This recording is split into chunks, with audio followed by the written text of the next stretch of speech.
Tonight, Natalie Elphicke defects from the Conservatives to Labour. But which party is more embarrassed? The MP for Dover says she's joining Labour because of Rishi Sunak's broken promises, saying he's failed on housing and securing Britain's borders. Is the defection another brutal blow for Sunak and the Conservatives? I'll ask the Science and Technology Secretary, Michelle Donelan. Or is it causing disgruntlement among Labour MPs? Many tonight are privately unhappy at the prospect of Elphicke sitting alongside them in the Commons. I'll be joined live by the party's chair, Anneliese Dodds. Also tonight, a Russian diplomat is expelled. The Home Minister says they were an undeclared intelligence officer. Plus, our economics and data editor Ed Conway will explain why Russian oil is still seeping into the UK and tell you why sanctions aren't working. And on the day of a surprise crossing of the floor in the Commons, we've got a quiz for you about MP defections from days gone by. All that and more with Rainham, Chishti and Sarkar, who are 100% loyal to this programme. They won't be leaving those seats and will be with us for the next hour. It's Wednesday. I'm Sophy Ridge, live from Westminster, and this is the Politics Hub.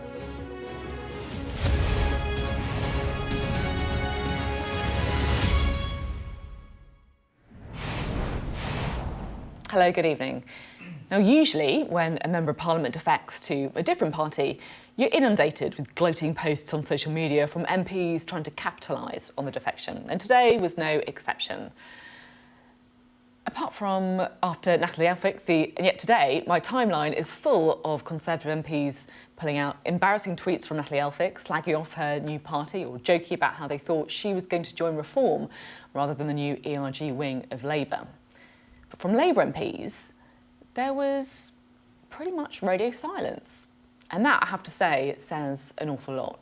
How comfortable are Labour MPs sharing a bench with Natalie Elphicke, who criticised the Conservatives from the right on immigration and recently branded Keir Starmer Sir Softy? It's a difficult news day for the Conservatives, no question. You know, it's their second defection in 2 weeks. It gives the distinct whiff of a party that's in decline, limping on until the election.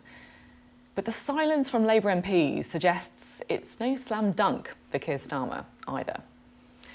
Let's go now, shall we, to our political editor, Beth Rigby, and she has tonight's top report.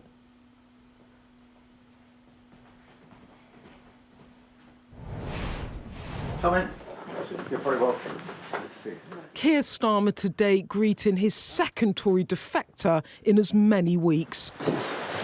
Really good day. That's been a great day. Really fantastic, sister. The Labour leader and this once Tory right-winger, not a natural pairing. But Dover MP Natalie Elphicke apparently now aligned with her new boss on the issue of stopping the boats. Rishi Sunak, he is the man who said he would stop the boats. And yet when we look at this year alone, it's record numbers of small boats arrivals. So he's not stopping the boats and he's letting the country down. Prime Minister's questions the moment she picked to cross the floor, Sir Keir Starmer beaming as her former colleagues were left blindsided and bemused. In addition to losing 2 Tory MPs in 2 weeks, the Prime Minister's been on the receiving end of some of the biggest by-election swings in history. Well, Mr. Speaker, this time last year I reminded him of some advice, actually, from his own mentor, Tony Blair, who had said at the time that he can be as cocky as he likes about local elections, but come a general election, it's policy that counts, Mr. Speaker. But this latest defection, a symptom of a wider problem Sunak's struggling to grip. Conservative colleagues invited to Number 10 to give the PM feedback in the wake of the worst local election results in 4 decades. Even experienced hands want answers. What do you want to say to the Prime Minister? What's your question going to be? Focus and deliver. Focus and deliver. Show a bit of discipline, show a bit of purpose, show that we want to stay here. How are you feeling about the local election results? Oh, the local election results were what we expected, and they weren't great, but you know, we will carry on. But those on the right more interested in going backwards than forwards. We need to bring back Boris on the front line of politics. We need to unite Conservatives and stop Starmer getting into Number 10. And for others, the answer perhaps too bleak to even acknowledge. Do you think you can still win the general election, sir? Reform's leader also in Westminster and in a rather more buoyant mood. You've got them rattled. Completely rattled. But I mean, what does Natalie Elphicke think she's doing? It's a sign of how desperate they are, that within their 330 MPs, they haven't got anybody with any vision, any guts, any courage, any leadership. But leadership contenders are plenty. Robert Jenrick out today to talk migration with a pointed nod to the right. Nigel Farage, would you welcome him back into the Conservative Party, or is that a no deal for you personally? I would have no problem with him being a member of the Conservative Party. You know, there's a whole wing of your party that find that thought absolutely abhorrent. I don't think that taking a robust line on immigration is in any sense a drift to the right of the political spectrum. I think this is an entirely mainstream view that is shared by the vast majority of the British public. Do you look at these results, Robert, and think we're going to lose the general election? Well, these were appalling local election results. Let's not beat around the bush. And they point towards a very serious defeat for the government at the general election unless we can change course and win back some of those Conservative voters who are currently not supporting us or are drifting to reform. Election defeats, party defections, internal detractors. But despite it all, this now the fixed state, and so a bit of time to see if something will turn up. Beth, Rigby, Sky News, Westminster. Well, Beth's with me now. And Beth, it felt like a big moment, didn't it, that defection? In some ways it did, and in other ways it sort of tells the bigger story about the decline and demise of the Conservative Party under Rishi Sunak. And what I mean by that is it's the second defection in 11 days. Natalie Elphicke is standing down at the next general election. When I was on the gates of Downing Street there waiting for these MPs to come in because they were having this listening exercise with the Prime Minister, people were genuinely surprised. They see her as very right-wing, so they were surprised that she had chosen to defect to Labour, not least because just weeks ago she was openly criticising Keir Starmer's migration policy, but rather it speaks to this sort of slow death of the Rishi Sunak premiership, where despite what he does, he can't seem to change the narrative and shift things up. And you've had defections, you've got those terrible election defeats. And what you saw there in that report I did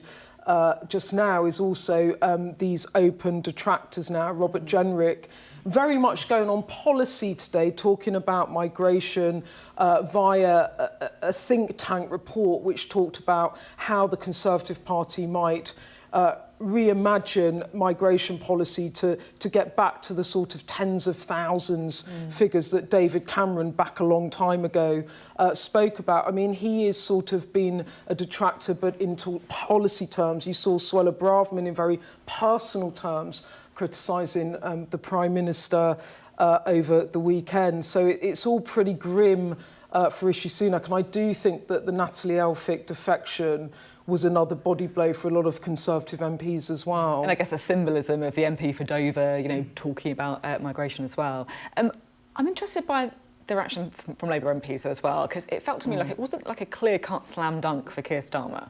No, and actually, the reason I'm pulling up my phone is I was texting a few MPs because Natalie Elphicke joining the Labour benches has not been welcomed by many Labour MPs. A few have said stuff publicly, a lot have said things privately. I wouldn't have described that meeting between Natalie Elphicke and Keir Starmer as entirely comfortable either. I mean, one MP said to me that they felt a bit hurt by it all and they expected better. They said never underestimate the ability of politics to disappoint, and said that a number of colleagues were very annoyed about it. And I guess there is that question that in wanting to show that they are winning on migration, that they can attract Conservative MPs over. I mean, you had Dan Poulter defecting and talking about the NHS. You've now got Elphicke defecting. She's talking about migration and housing and saying that the Conservatives have broken the trust of government. But I think for the Labour benches, there's also a feeling of, do we really need to welcome someone who has been so right-wing into our ranks? And there will be a lot of Labour MPs, as I said, that aren't very happy with it. That said, at the moment, Keir Starmer does seem to have quite an iron grip on the parliamentary party, in which even when people are privately quite unhappy, you don't see these massive outpourings publicly, because everyone has the eye on the prize of trying to win that general election. It's almost like the silence, isn't it, rather than an outpouring, which perhaps does speak to something as well. Beth, thank you very much indeed. Beth Rigby there, our political editor. Well, a little earlier I spoke to the Secretary of State for Science, Innovation and Technology, Michelle Donelan. Thank you so much for being on the programme tonight. Good to have you on the show. So, Natalie Elphicke, are you sorry to see her go? I'm confused, is what I am really, that this has happened and that she's made this decision. This is somebody whose parliamentary career has been dominated by standing up against illegal immigration, being very vocal on the subject. She wrote an op-ed quite recently saying that Labour's didn't have a plan and that they were going to be ineffectual on the topic. And yet here she is defecting to a party that have voted against our plans to curb illegal immigration 139 times. So to me, it's completely and utterly nonsensical. That's the thing though, isn't it? Because, yeah, you're right, she said previously Labour can't be trusted on illegal immigration, their plan won't work. So she thinks that, but she defected to them on illegal immigration. How bad does she think your plan is? I mean, she must think it's really bad. I don't think that's about our plan at all. I think that... Well, it is. That's what she said it's about, isn't it? That she doesn't trust you to deliver on illegal immigration. And, yeah, she doesn't think Labour's plan's great, but she probably thinks yours is even worse. I think there's bigger questions about her judgment here, and this speaks more volumes for her decision-making than it does the government's plan. The government has a robust plan on tackling illegal immigration. It's started to work. We've already got it down by a third. It's a plan which leaves no stone unturned. We've done our deal with Albania. Illegal immigration's down by a third? What's the that boats. to those? So the boats. So we got the boats down by a third last year. No. Currently, it's at record levels. Yeah, but we haven't finished the year, so I meant annually. But yeah, but that is why at this point in the year, it's record levels of small boat crossings. Yeah, and that's because but that's because we've been stalled in trying to pass the Rwanda bill, and it just shows how important that is. Now we've passed it, we can progress, and we've already seen. Been sent to Rwanda. Well, to be fair, Sophie, it's only just passed. Well, that's and we why always you can't said say it was it's going a triumph. Then, yeah, we can say that we can say that it is an active deterrent. You heard from Ireland just last week proving that it was an active deterrent on Sky. Yourselves, just the other morning, I think it was last week or the week before, you were interviewing people that had received a letter saying that they were being in scope for one, and they were saying we will actively tell people not to come to the UK because of the risk. I'm happy to say it's a deterrent when we have evidence it is a deterrent. Right now, it's a deterrent for people already in the UK, which I'm guessing is not what you're aiming for. You're aiming for people wanting to come to the UK. So when you have the evidence to say that Rwanda's working, I will accept that. Until then, I'll look at the actual stats that we have. Record numbers of small boat crossings and record levels of net migration. How's net migration going? But on the broader point, though, it's this government that made it a priority. It's this government that have introduced a multi-pronged strategy to deal with it, compared to Labour. Hasn't worked. No, but wait. Compared to Labour, that literally do not have a plan. So we're talking about somebody defecting from a party that has a plan, that have gone hell for leather, leaving no stone unturned, have made it a priority, have tackled the Lords and everything we possibly can to get that done, versus a party that actually want to welcome them in and don't get this point about fairness. To me, that is completely nonsensical and cannot actually be defended as a decision. Just having a plan isn't enough, though. I could say, look, I have a plan where I'm going to jump off the building and fly. But we're executing that plan. Well, no, this isn't just about drawing up a plan that sounds good. We're actually executing that plan. And this is something really difficult to tackle. We never said that it would be fixed overnight. I share the frustrations of the British public. This comes up on doorstep after doorstep in my constituency. And I always view it as one of our values, fairness. It's inherent in our DNA. We literally invented the queue. It is downright unfair that illegal immigrants think that they can bypass our systems and come here after having been in a safe country. And that's what we're determined to stop. Natalie Elphicke, what's she like? Well, I had nothing against her. She was a fellow colleague, a very nice individual. I wasn't very close to her. I'm not very close to her. She was in a different intake to me, but this came as a complete surprise to me.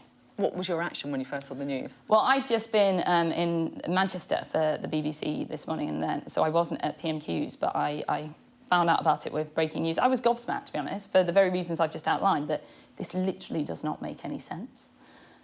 What, is there any other reasons that you think it doesn't make sense then, other than... well, I read her statement. You know, one of the things she said in that statement was that the Labour Party was a party that would be welcoming to all. Well, they will be welcoming to all, including illegal immigrants, which was the thing that she has told people that she really cares about. It's your second defection in just a couple of weeks. I mean, this is the kind of thing that normally happens, you know, in the kind of dying days of a party. What does it tell us about the state of the Conservative Party, that even your own MPs don't want to be part of it? Well, I think that's a bit of a generalisation, because our MPs do. I mean, these are two people, but I take your point. The first individual barely came to Parliament, and the second individual, as I've said, is completely nonsensical from the reasons that she's given. So I think you'd be better off to ask her about this. But the broader parliamentary party is focused. We're focused on delivering for the nation. That's why today we've progressed with the implementation of the Online Safety Act. I do want to talk about that. But that is what my party is about. It's about delivering for the British public and the topics that they actually care about. Some people in your party are worried that you're leaving the centre ground, including Natalie Elphicke. She says that you've abandoned the centre ground. And I interviewed Andy Street, the former mayor of the West Midlands, just after his defeat, very narrow defeat. And he basically said that parties win from the centre. That's the lesson from Birmingham. Is he right to be worried, to be looking at the direction of the party? Well, I saw that interview. I think what he actually said was that he gave a warning shot and said, don't lurch from the centre ground. So he wasn't saying we have already. He was saying that was his advice going forward. And I think Andy was an excellent mayor, and that is a great loss to the West Midlands. I've got a great deal of time for him because he was so effective. And the type of politics that we've been doing is actually listening to the general public. If you look at those 5 priorities, they are the things that do come up doorstep after doorstep. OK, let's talk about the online harm, shall we? Because you're announcing some new measures to try and make it safer for children online. What is it you're doing? So basically, we introduced the Online Safety Act, which does make make the country the safest place in the world to be online, especially for our children. And we passed that act, and we gave and empowered our regulator with the ability to flesh some of that out. So what they've been doing is fleshing out the how. So they've published basically a manual today which tells social media companies that they've got to strip out the aggressive algorithms that are targeting our children. They've got to strip out all the harmful content, not just the illegal content that's hurting our children's mental health and well-being, not just in the short term, but in the long term too. And they've got to enforce their age limits as well. There's a worrying stat that almost 40% of 5 to 7-year-olds are on social media. Now, I find that quite heartbreaking, given the impact that can have on them, especially when at the moment it's awash with violence, with harmful content related to self-harm and suicide. And that's what we're trying to sort out. And we're trying to stop the onus being on the parents, because they can't police children. You know, you're a mum, I'm a mum. It's impossible to police your child 24 hours a day, especially when they're going to school and they're seeing their friends. And what we want to do is put the onus back onto tech companies to actually enforce this stuff so that parents know, and they have the peace of mind that there's a minimum floor, therefore. Because it's a really important point, isn't it? And I think you're right. Lots of parents are really worried about the age at which their kids can access social media. What can companies do if, I don't know, a 12-year-old just lies about how old they are? Yeah, well, the problem, at the moment, the problem is that it's too simplistic. So they're just asking people to put in their age. So it's quite easy to lie. So what we're saying is that it needs to be much more sophisticated. So you need to use highly effective age assurance. So age assurance includes things like facial recognition, it includes things like potentially ID and other types of technologies. If that kid is going to experience any kind of harmful content. But that's not... So you're saying to sign up for Facebook or something, you'd need to show ID? That doesn't seem to be... No, not necessarily, no. So I'm just wondering how robust it is if a young kid could just lie about their age, say that they are... Yeah, well, that's the situation now. So we're moving it on from that because we're saying that isn't effective. They need to introduce highly effective age assurance to ensure that children aren't... So the types of examples that are given today by Ofcom are things like facial recognition. They are things like ID, so you can do a 2-step thing. A bit like, when you buy alcohol in the shop. So if there was somebody you weren't sure, are they 17 or are they 18, and you tried some of the age estimation, age assurance technology, then you could come back and ask for actual hard ID. OK. So you think of it like that, because at the moment it's all quite lackadaisical, whereas we want it to be robust. We want our children to be safe when they go online, and we want to enable parents to have that peace of mind. OK, thank you very much indeed. Great to have you on the show. Michelle Donelan speaking to me there. And at 7:30, I'm going to be speaking live to the Labour Party chair, Anneliese Dodds, for her reaction to the defection of Natalie Elphicke. We'll also have some more on the new online safety rules here tonight on Sky News. Matt Barbette will be talking to the mother of the murdered 16-year-old Brianna Jai, Esther Jai, about her concerns today's announcement from Ofcom doesn't go far enough to protect children. So that interview, I should say, coming up on the UK Tonight at 8 o'clock this evening here on Sky News. Right, let's bring in our duo for this evening, shall we? The contributing editor to Novara Media, Ash Sarkar, and the Conservative MP, Rehman Chishti. Great to have you both on the programme tonight. Rehman, what's your reaction to the defection today? Were you shocked by it?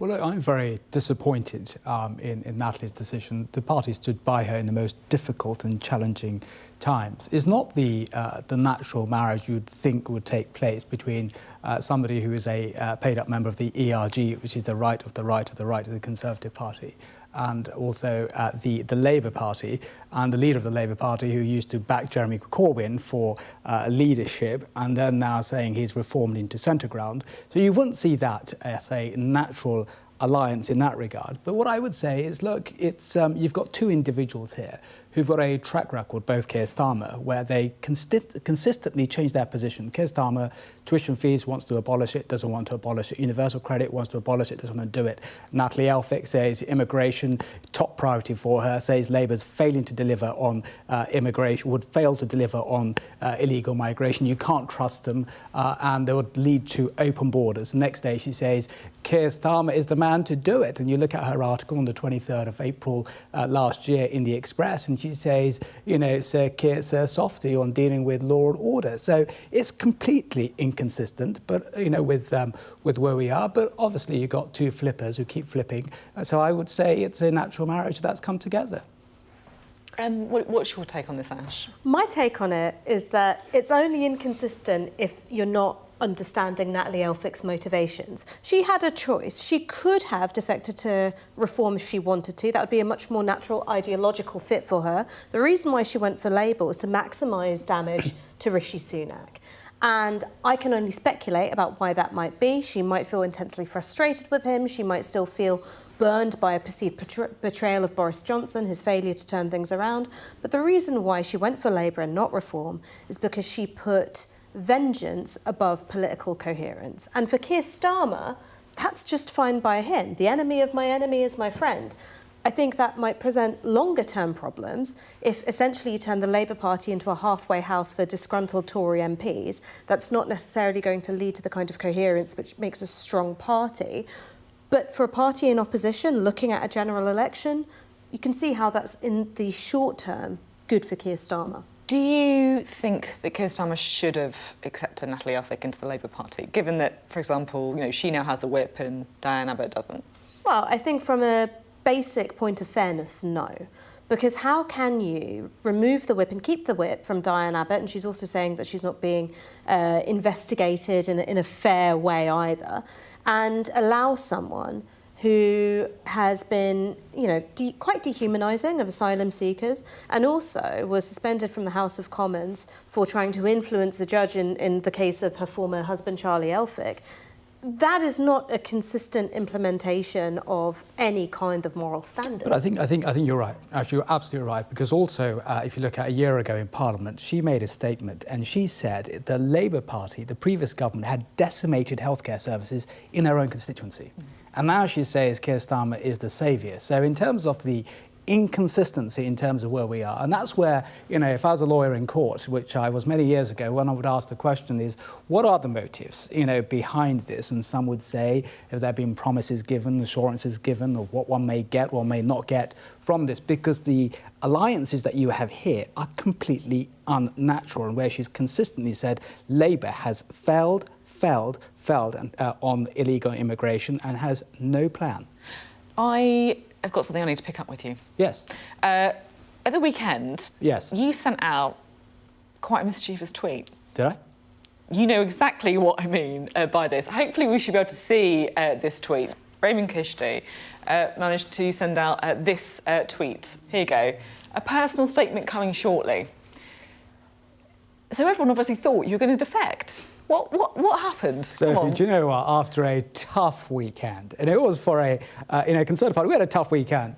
You got to have some humour as well. And I was travelling to Italy on Sunday to meet my partner's mother to ask her blessing to propose to her daughter, which she gave. And after that, I issued that, knowing full well that some may draw the inference that Raymond Chishti is either defecting or stepping down.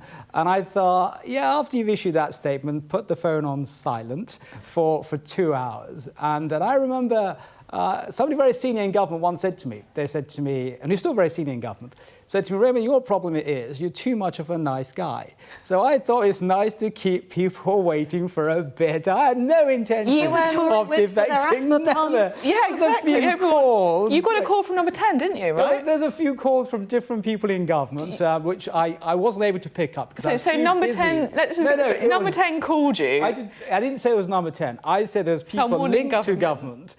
Who called. But obviously, I was very busy having a wonderful afternoon with my fiancée and her mother at that time, and I couldn't take the call. But I did say 2.5 hours later-ish. Yeah, I remember those 2.5 hours, I'll be honest. I was like, what's going on? Like, my WhatsApps were like... It's nice to keep you guys on the lobby on your toes too. But hey, let me make it very clear. I never spoke to any political party. I love this party. This party has given this guy, who came to England at the age of 6, did not speak a word of English, an opportunity to represent his hometown in Parliament. And for this party, I'll fight every day till we return a Conservative government. Maybe Wikipedia was lying to me, but weren't you a former Labour guy at one point? About 20 years ago, when I was young and I followed what my parents did, and therefore I made mistakes 20 years ago. Can you give us a into the psychology of someone crossing the floor? Because you did kind of do it yourself. Well, do you know what I would say is if you're going to cross the floor, you would not put a statement like that. You would keep it quiet. But I had no intentions at all to do that. We'll have more from both of you later on. You're watching the Politics Hub coming up. As Natalie Elphicke crosses the floor to join Labour, we'll look at some other high-profile defections. And the reaction from Labour to her defection hasn't exactly been a full-throated welcome from everyone. We'll find out why from the chair of the Labour Party, Anneliese Dodds. Plus, Russian oil still seeping into the UK despite the war in Ukraine. Why aren't the sanctions working? Our economics and data editor, Ed Conway, explains. Lots more to come. Do stay with us.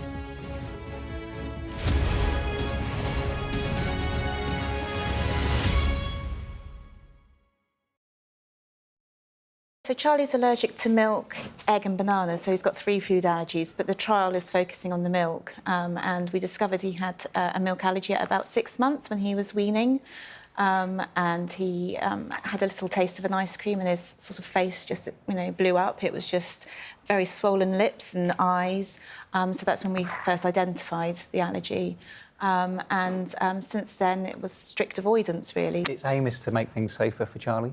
I think it's been well recognised it's not a cure, but what it will do, hopefully, is desensitise the body to the allergen, his milk allergen, which means he will be able to take a maintenance daily dose, which would then hopefully prevent him from having any reactions to trace or cross-contamination. Having the milk allergy takes over your life, it's at the forefront of everything that we do. So, like you say, we check and double-check the whole time.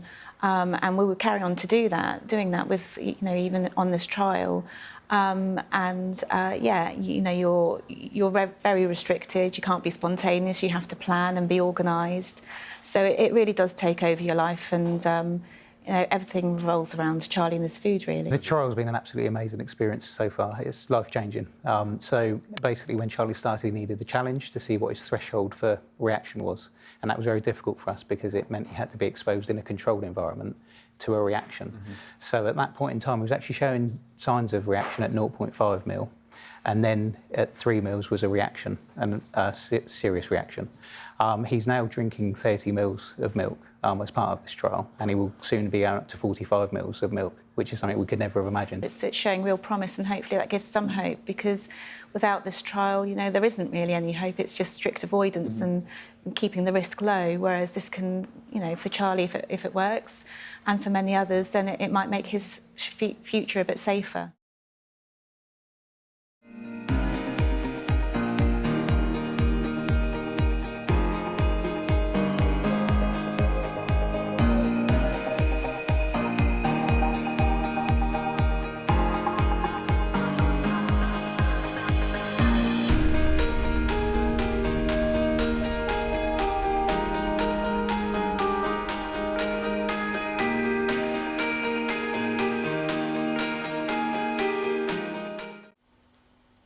Hello, welcome back. You're watching the Politics Hub on Sky News. The top stories tonight.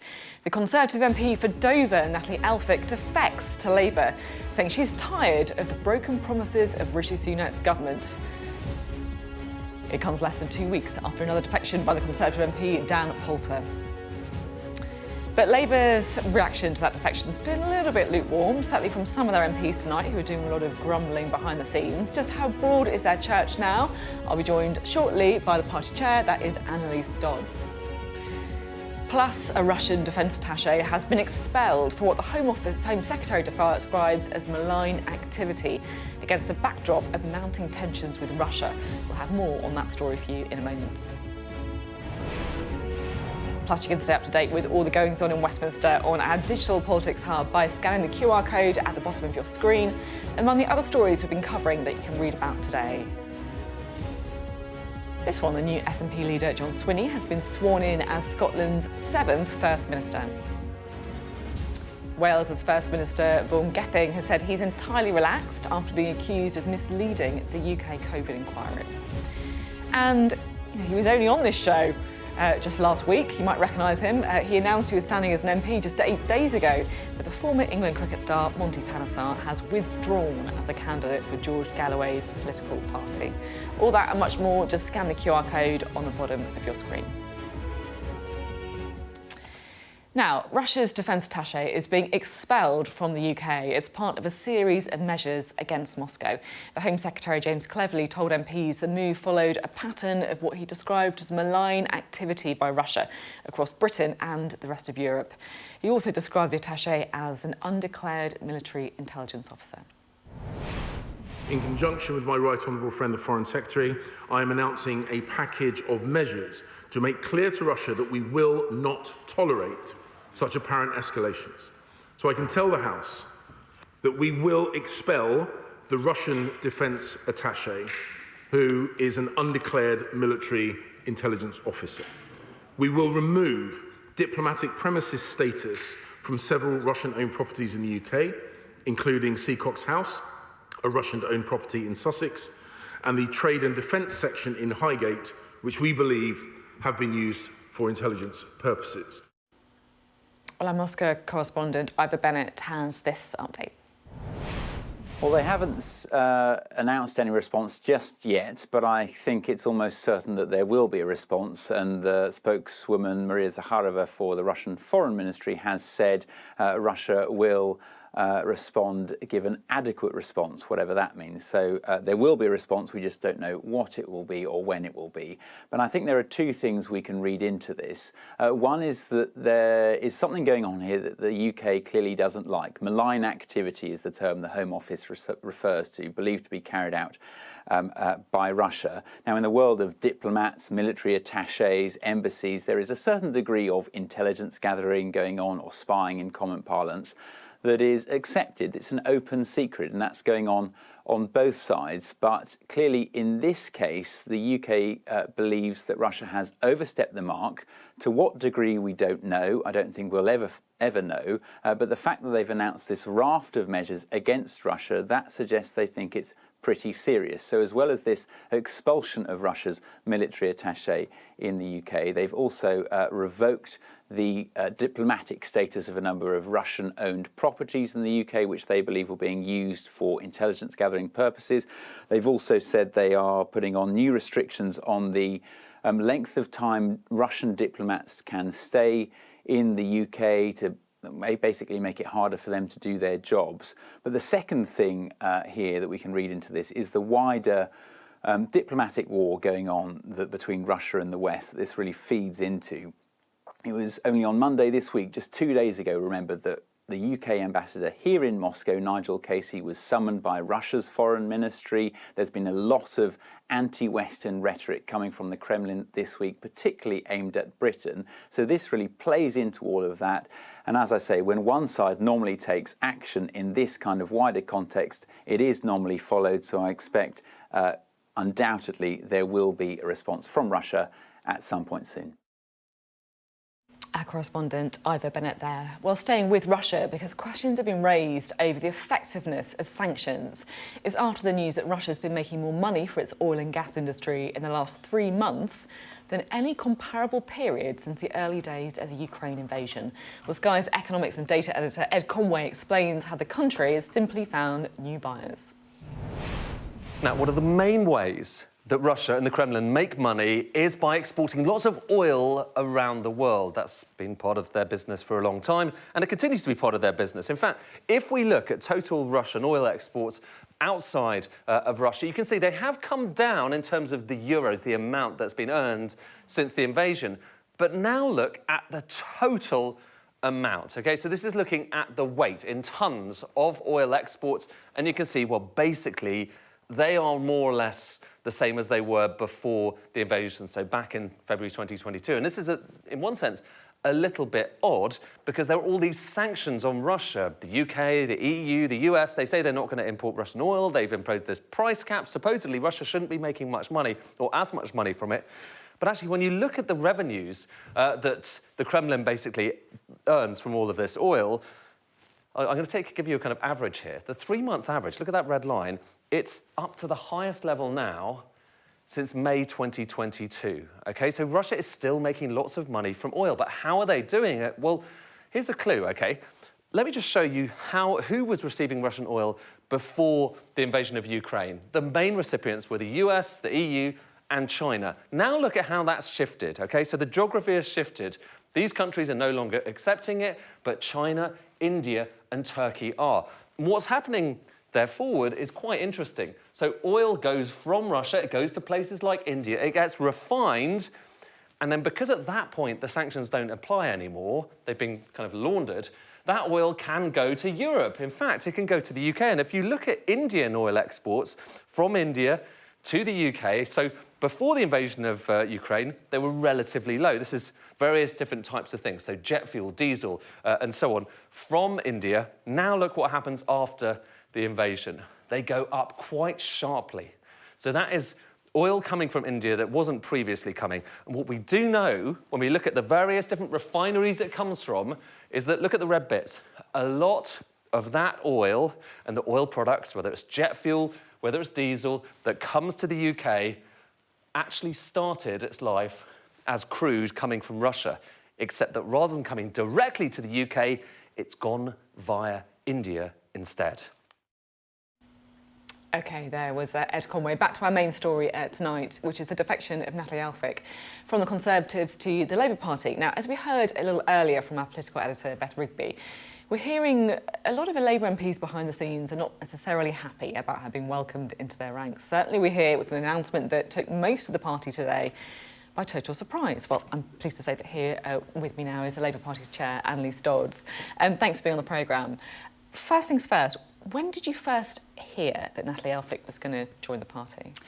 Good evening. Well, these things are very much kept under wraps, so I heard about this today as well. And of course, Anneliese Elphicke isn't the first Conservative to have crossed the floor. Now, she's the third Conservative MP to have taken that decision that the best way to serve her constituents and indeed the country is not to stick with the Conservatives, but to choose Labour. Yeah, we're hearing it was quite a small, tight sort of magic circle of people who knew about this in advance. I mean, I'm guessing you were told about it before PMQs.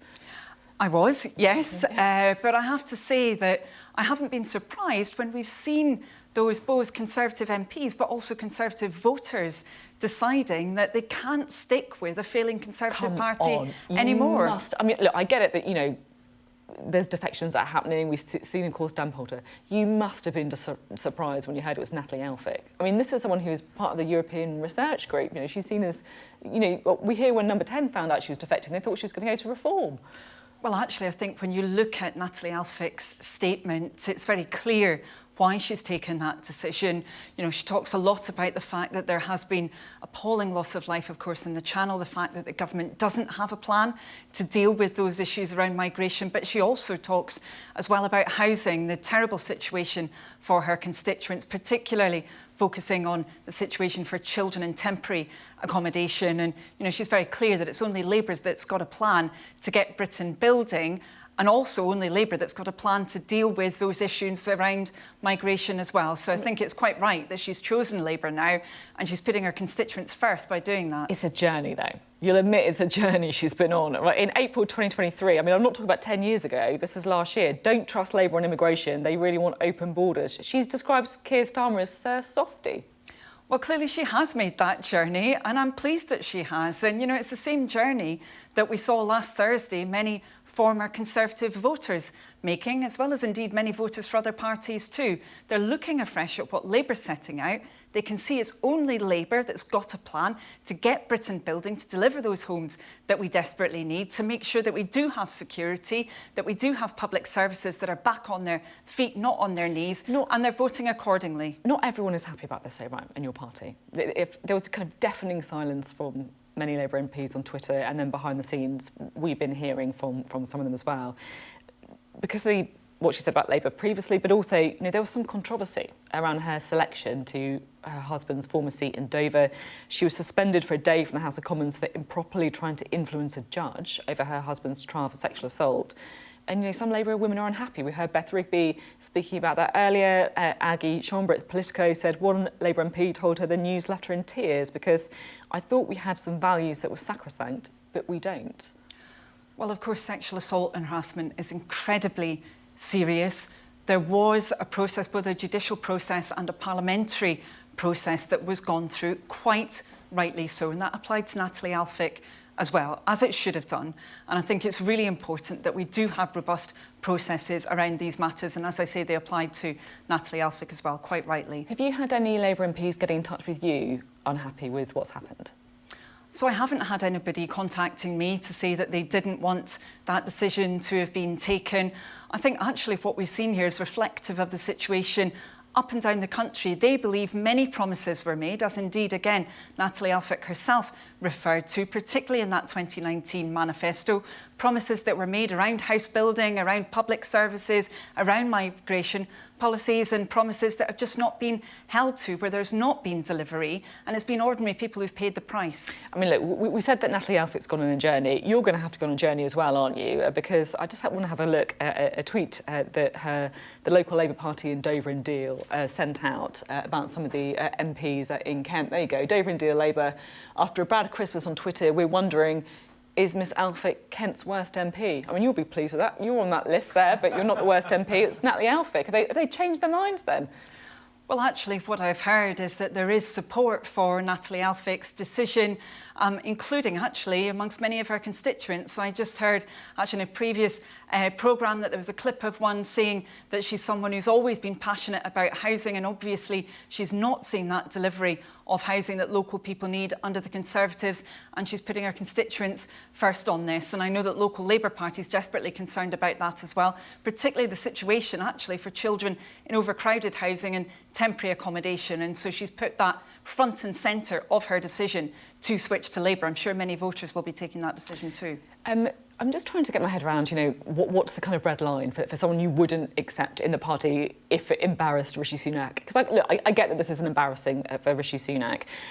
Today, a Labour spokesperson said, in response to a question about whether they'd rule out Nigel Farage being able to join the Labour Party, we have conversations with all sorts of people who want to come and support the party. Well, of course, Nigel Farage is someone who's well outside any kind of Labour values. He's proven that time and time again. I mean, I would say that question actually is one that should be levelled at Rishi Sunak, because, of course, he hasn't ruled out him standing in the future as a Conservative MP, or indeed being a future Conservative Party leader, as I understand it. What's the difference between Nigel Farage and Natalie Alfick, then?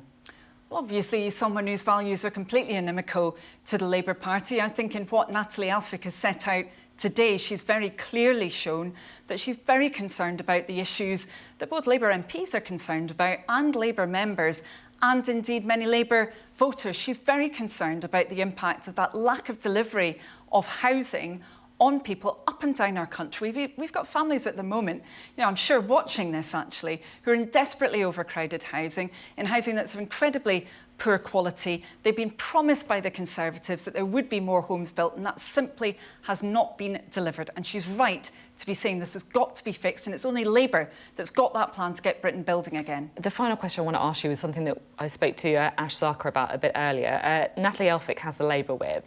Diane Abbott, Britain's first black female MP, doesn't. Is that right?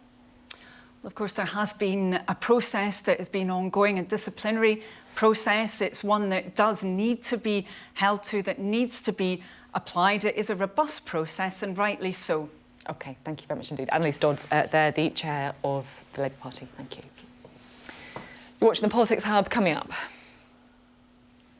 Natalie Elphicke defects to Labour, and the welcome is a bit of a whimper rather than a bang. We'll talk the impact of defections next. Stay with us.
Hello, welcome back. Well, let's bring back in Ash Sarkar and Rehman Chishti, shall we? They were listening to the Labour Party chair, Anneliese Dodds, just then. What did you make of the interview, Ash? I mean, look, I didn't find her convincing, but it's the job of politicians to say things they don't really mean. The reason why Keir Starmer has accepted Natalie Elphicke onto his ranks isn't because she's had some kind of Damascene conversion and she now really likes social democracy. It's because it's damaging to Rishi Sunak.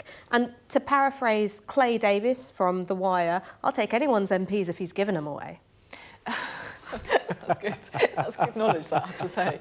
Rainham, I can't help bringing up the graphic of you in who's Kent's worst MP. Luckily for you, you came off all right, didn't you?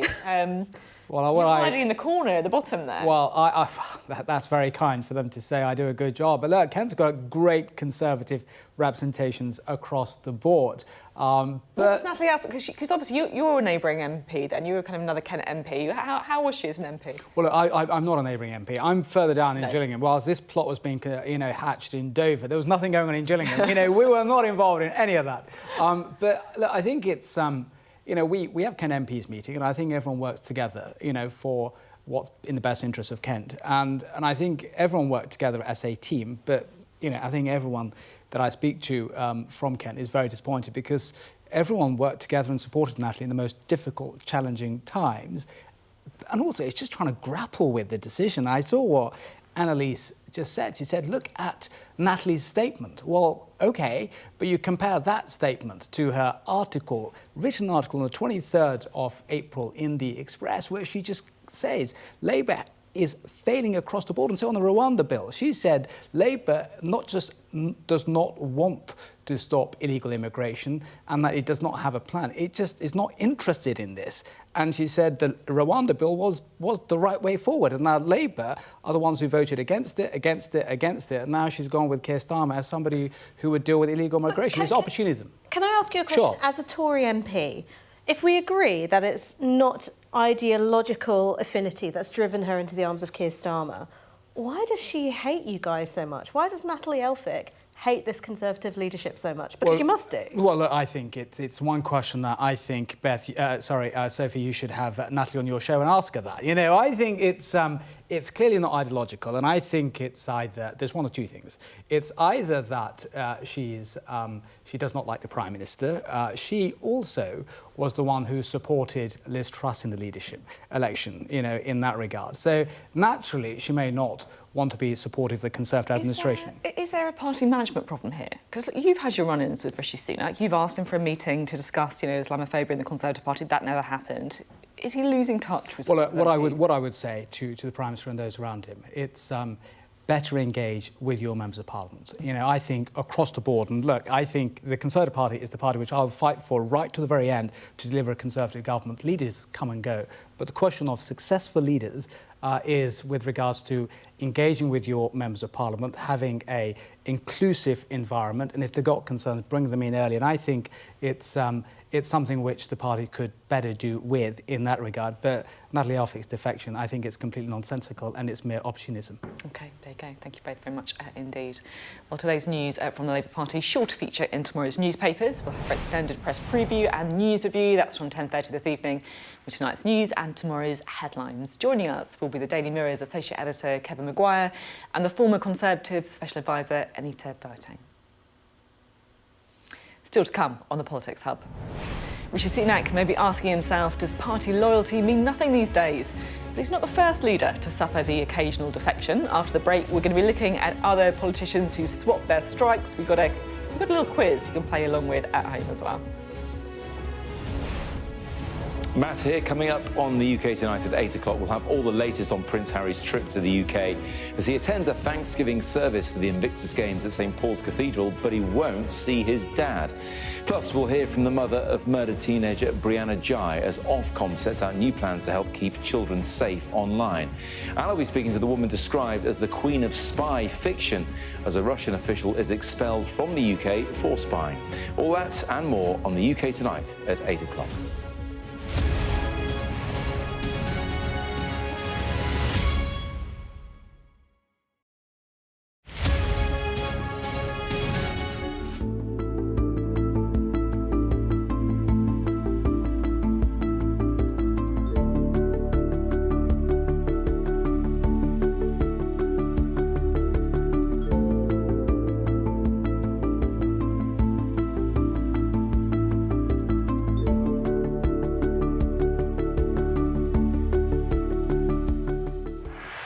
Sky News. From the Sky News Centre at 7. Now that you're up to date, we can go into a bit more detail. Things can change incredibly quickly. Taken by surprise. Have you ever known a moment like this in British politics before? Yes. Cheers. We'll start with breaking news. Let's get the latest on the ground. So, by the end, we'll hopefully all understand what's going on in the world just that little better.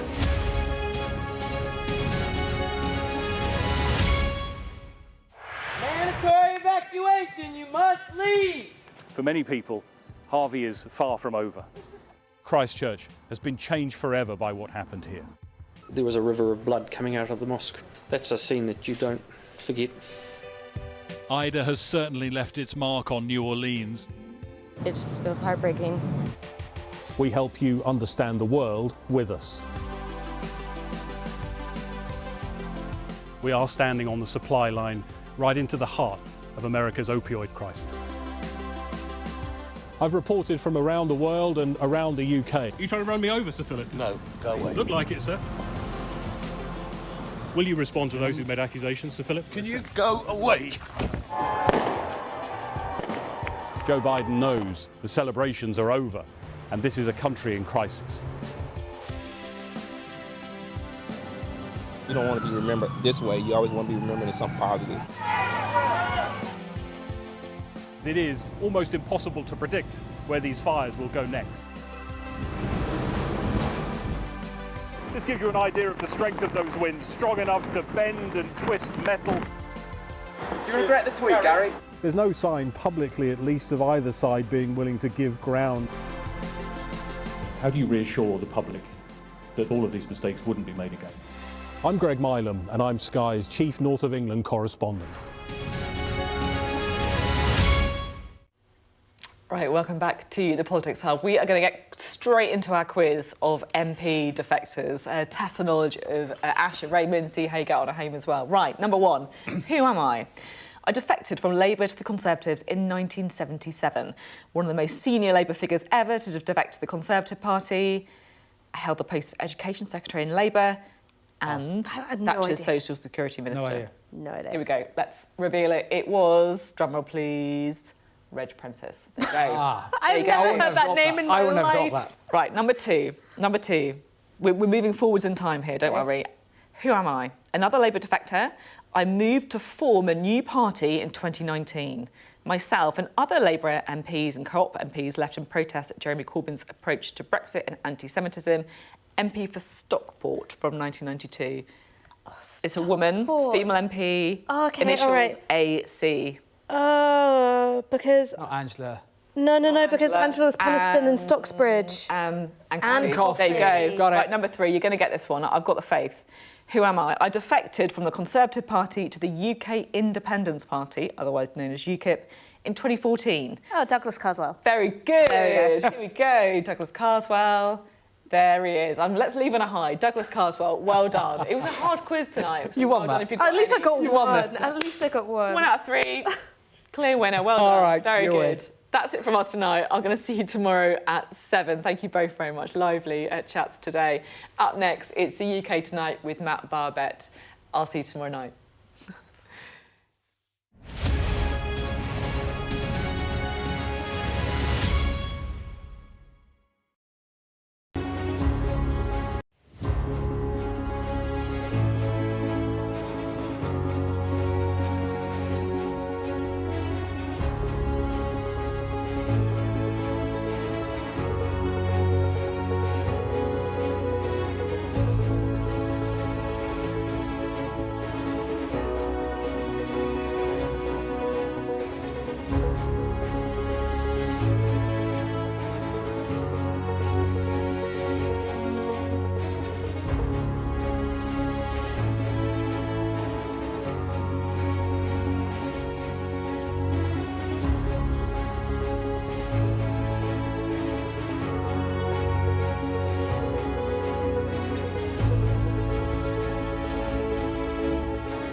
It's 8 o'clock. This is the UK Tonight.